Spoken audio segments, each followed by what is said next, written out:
Coitus Animalus, le magazine qui parle de la vie sexuelle extrême des animaux dans leur dos. Pour cette dernière édition, je vous propose un pot-pourri de comportements étonnants.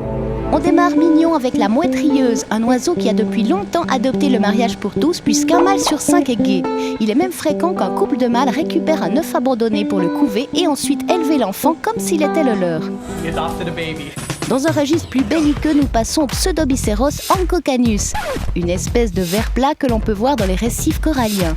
Hermaphrodite, ce ver joue son avenir au combat à l'épée, sauf qu'à la place de l'épée, les deux adversaires utilisent leur pénis.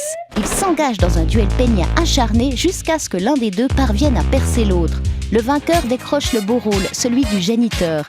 Il insémine le ver devenu femelle, puis repart tout content. Il échappe au rôle de mère si pesant et si fatigant. Beaucoup plus fun, la chauve-souris femelle prodigue des fellations avant et pendant le rapport. Cela allonge la durée du coït de monsieur. Quant à ce dernier, il concède volontiers un cuni à sa partenaire avant le rapport afin d'éliminer toute trace de MST. Well played, sir. Et on termine par le plus dégueulasse, l'hippopotame, un gros lourd dans tous les sens du terme.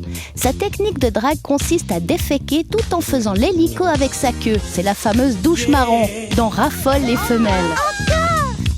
Moralité, les animaux se montrent souvent très créatifs.